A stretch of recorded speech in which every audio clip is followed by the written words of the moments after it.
All right. Well, hey DJ, how's it going? Welcome to the Sunday morning conversation. How you doing, man? It's going good, going good. About to get Awesome. another W. You gotta get into the W and get in that playoffs, right? Got to win out, I think. But Yeah. yep. Hey, Will, get a check of that background. World champion Dodgers, 2020. Eat it up, Will. And look at DJ's background. I mean, can't even deny that. Seahawks all the way. He's got the Russell Wilson jersey. Is it Wilson? No, this is a Parks jersey, It's Parks. It's just DJ number one. What? custom. He's supposed to say 12, man. It's supposed to say the 12. You're the 12th man. I got one of those. I got one of those. He's got every I jersey. got one of each. All right, man. Hey, well, DJ, you're in Denver now. A lot of these guys might not know where you're at. Just give us a lowdown of where you're at, what you're doing in life, going on with your family and you. Hey, you got the floor for the next few minutes. Yeah. Clearly out by Denver. It's literally like what Riverton or Draper is to Salt Lake. It's Highlands Cool. Ranch to Denver. Take like 20 minutes north and we'll be in downtown Denver. Sweet. Yeah. But yeah, Highlands Ranch is the city. It's nice. The feel of the city is kind of like, I don't know, Lehi, Utah. Like the houses are all close together. They're all very similar in shape and color. So it was kind of comfortable when I was driving around out here looking at houses and found a neighborhood like this one. It just kind of felt, yeah, it did. That's It did. cool. It felt comfortable. And when I approached the house, I was like, "Yep, this is definitely going to be on the top of the list." And sure enough, we love it here. The kids love it here. The neighborhood's really quiet, family oriented. Awesome. The Why? Tell the guys schools why. are. Tell them why you're out there again. My job took me out here. I was working with Ancestry. They decided to outsource what I was doing, but they had other openings within the company, and a bunch of us in the management team decided to go for those. And this was direct managing full operations for a entire department. So that's what I'm doing out here. Wait, are you working for Ancestry, or is it like a new company of Ancestry? So it is. I work for Ancestry. Ancestry bought this tech company and made it part of their org chart, and just said, "Go manage them out there." That's awesome.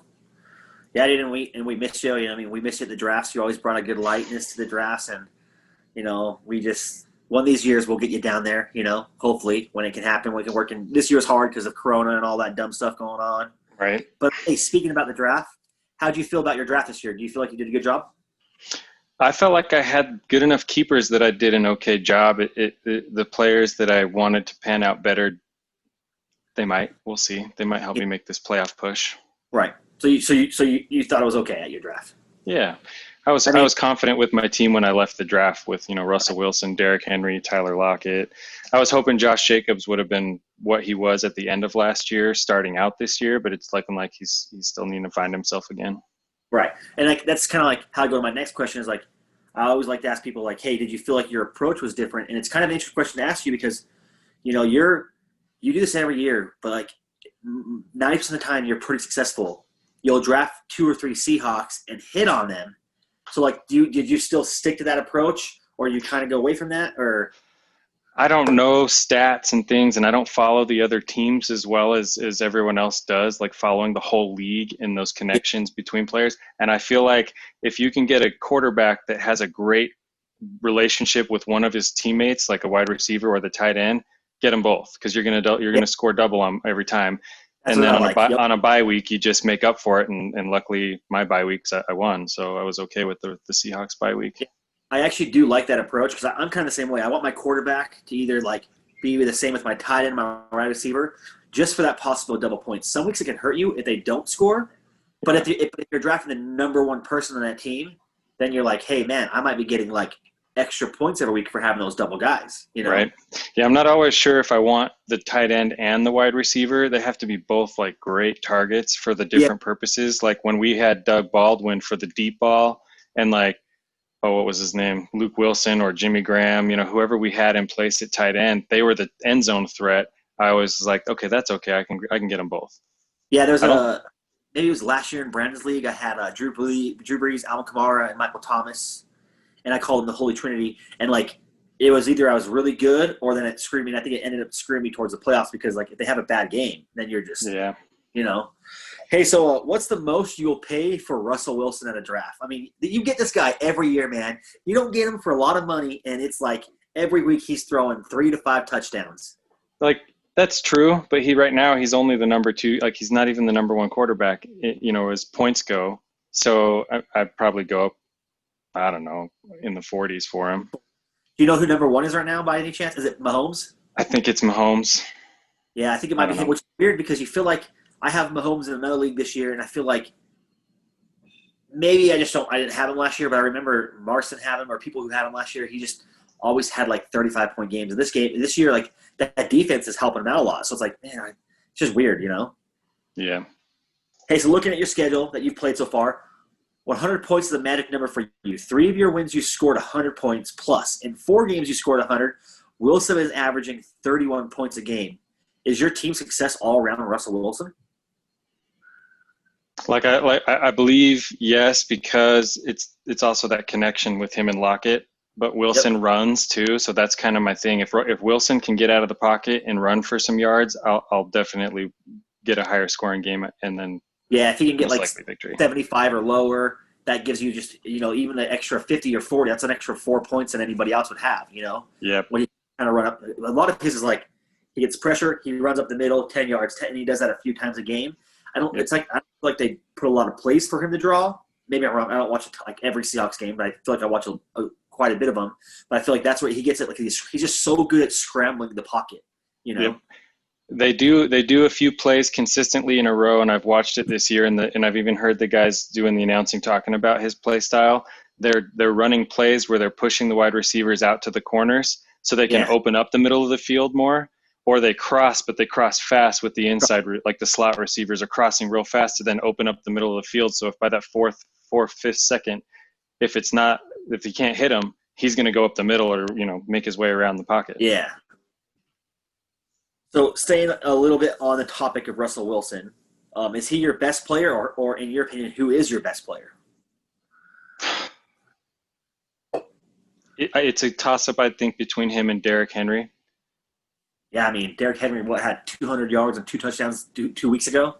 I think Tyler Lockett's a great wide receiver, but I think consistently Derrick Henry has the higher scoring games more and more often. And even when his lower scoring games, they're still in the mid-teens, high teens. So, and I think the problem with Tyler Lockett a little bit this year is DK Metcalf. He's just the rookie from last year. He's coming to his own, and he's almost turning into the our version, and it's not really our version because we wasn't watching football, but the new version of a Calvin Johnson. Big target, hella fast. I mean, that play where he ran down the guy on Sunday, so awesome. He clocks 22 miles per hour. I mean, that's just how do you not like that guy? You can't not. It's insane. He's an insane athlete, and I agree. That's kind of I was talking to Marston in a text the other day, and I said I don't know which wide receiver I would want to lean on because I know Russell Wilson is that deep ball. He loves the deep ball throw. Yeah. He just loves making highlight reels like that. And Tyler Lockett's that wide receiver, that's his go-to. But Metcalf is such an athlete that it's going to be based on matchups. Really, I kept saying to Marston, I think it's matchups. Like the defense is either going to hit up Lockett or they're going to hit up Metcalf, and he's going to have to switch which one he's going to go to each time. Yeah. Oh, I totally agree with that. So if you were, let's say, you don't make your playoff push, you kind of fall out a couple weeks, who's your best trade asset right now? Who's a guy that you feel like you could trade to either get you a few more keepers or take keepers from somebody or maybe push you to the next level to even make a closer playoff run? My best asset is most likely Derrick Henry again. I think he is 31 or 41 next year, something like that? I'll have to pay 41, which is still pretty good for a running back. I'd pay 51 for Derrick Henry, so he might be another year after that for me. But if I really wanted a couple of keepers that had a lot of value, or if I saw great young players coming up, I would trade for him. Yeah, and it's kind of hard to even trade him, like you said, because I do agree with you. I think at 41 next year and even 51, if he continues the dominance that he has, and he's not an injury-prone guy right now, right? He's worth it. I mean, Brandon kept McCaffrey, who's not an injury-prone guy. It hurts that he got hurt this year, which kind of hurt Brandon a bit. But I think you're right. I think either he's your best asset to keep or trade. But if you're going to get something from him, you should be getting max value. Yeah, I like my trade with Pace with Julio.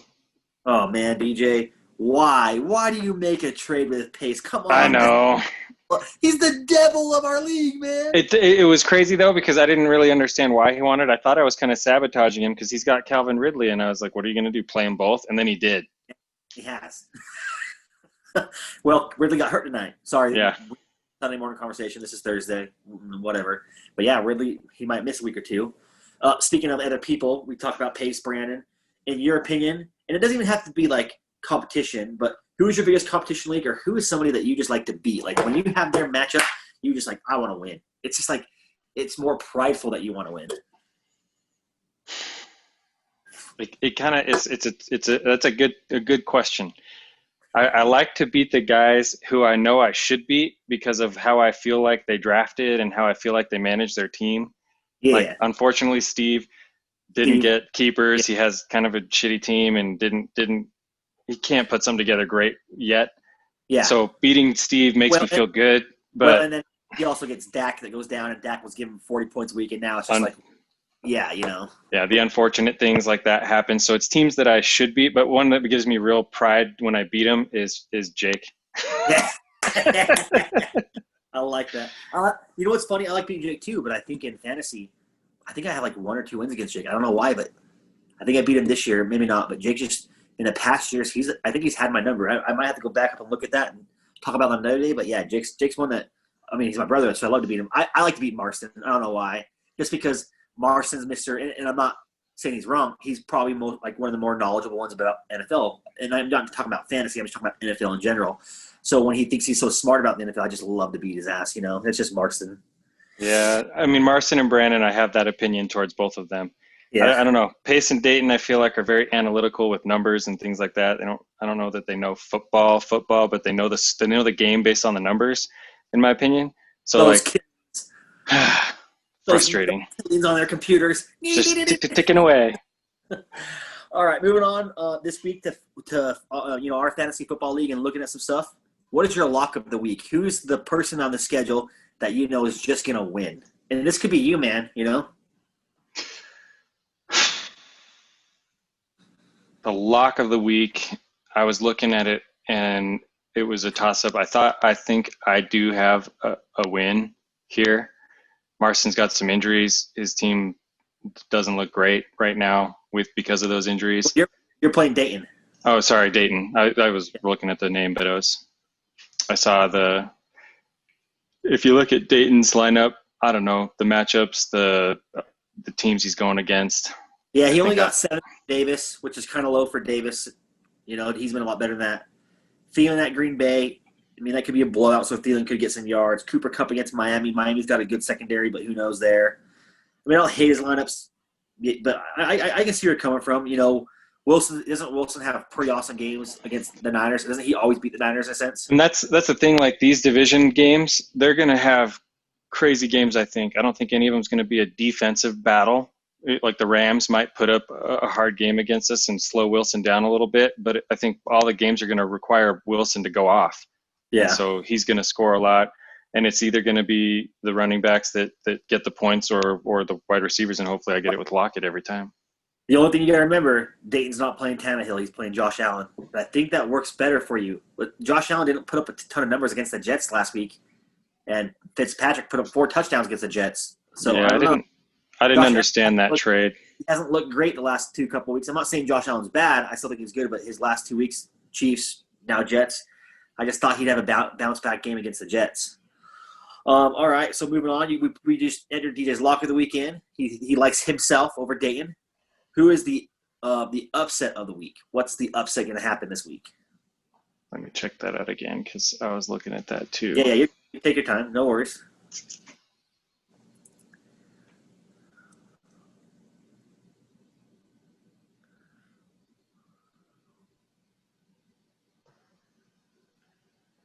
I think Minshew. Jake's gonna beat Will. Okay, yeah, I like that. I think I kind of think he's gonna come back too. I like his matchups. Minshew's not playing; he's got him on his bench because he's on a bye. But Carson Wentz has looked pretty good last few games, and they figured this new thing out with Wentz that hey, we can run him a little bit. He actually likes to run, and that's kind of helping his fantasy value because he might get 2 touchdowns passing and throw an interception, but he's running a touchdown as well, so it negates his interception a little bit. I think Jake found a gem in Ronald Jones. Yeah, That's what killed me last week. Ronald Jones just came out and scored like 18. I know we're not being really like Will's 2-5, Jake's 1-6, and I know it's not like, oh, it's a huge upset, but hey, when you're the last place team, you'll take any win you can get. I like that. If I was going to go like super gutsy on an upset, I'm looking at Brandon to score 60 against Marston's 106. My prediction is Brandon upsets Marston this week. It's going to happen. You're going to see Herbert come out again. Denver play an awesome game. Chris Carson's going to play well. Watch Philip Lindsay's going to have like a huge. I just think Brandon's team's going to have this upset. Maybe I'm wrong, but I'd like to see that upset. Like I said, I like Marston to lose. It's just kind of fun for me. Going through like a little bit of power rankings, we'll just go through the top 5. Who do you got number 1 in the league? This kills me because I think the 2 better teams are not in first place, but right now because of just the way he's playing and pace. Yeah, you kind of have to give it to say it. Yeah, it does. Pace is number 1. You do have to give it to Pace a little bit, but if the injuries weren't there and these guys had their teams, I think Brandon and Marston would both be killing each other for top spot. And even Dayton, like Dayton's got a good starting lineup, but Dayton's hitting these bye weeks where it's making him a little less weaker. So that I agree with you on that one. And like the only thing that Pace has an issue with is the double wide receivers. Like tonight, Julio Jones 13, Calvin Ridley 4. You got to think if you play different wide receivers for every team, it's going to give you a better chance versus – and, like, my other thing is, like, I don't think Matt Ryan's a bad quarterback like some people do, but I feel like the Falcons get in the red zone sometimes and they don't know what to do. They struggle in the red zone. That's where they struggle. So, like, Julio and Ridley are going to get their touchdowns from big passes and big stuff. Yeah, I would go Pace number 1, and I'd probably go Marston number 2. Yep.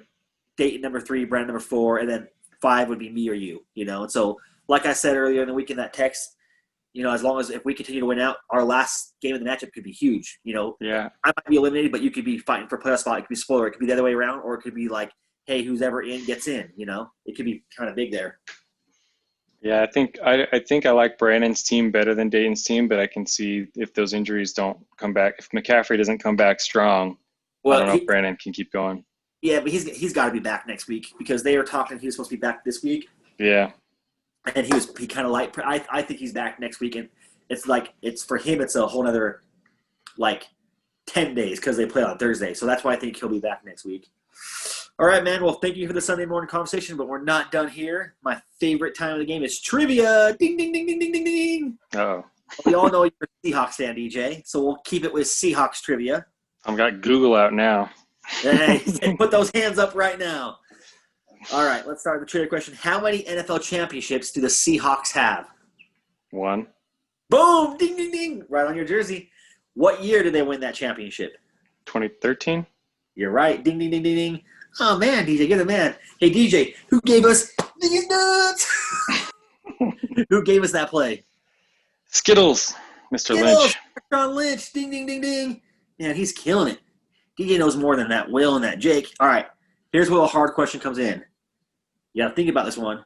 Who is the Seattle Seahawks all-time passing leader? Oh, man, I know. If it's not Hasselbeck, then you got to think about it. I think the answer is easy if you think about it. Russell Wilson. Ding, ding, ding. Russell Wilson. I think he just passed him up not too long ago. Yeah, I remember the conversation about it. Yeah, Russell Wilson has 31,624 yards, and Matt Hasselbeck ended with 29,434. So you just passed him. Man, DJ killed trivia. Boom. You're the full-on winner. Well, sorry, Jake lost last week or 2 weeks ago. Will won. I don't know what's going to happen to you this week. I was hoping the magic of the Sunday morning conversation would keep the winners alive, but it's not. But thank you for your time, man. Good luck the rest of the season. And I mean, I guess go Seahawks, right? Go Hawks. Go Hawks. Hawks. Go Dodgers.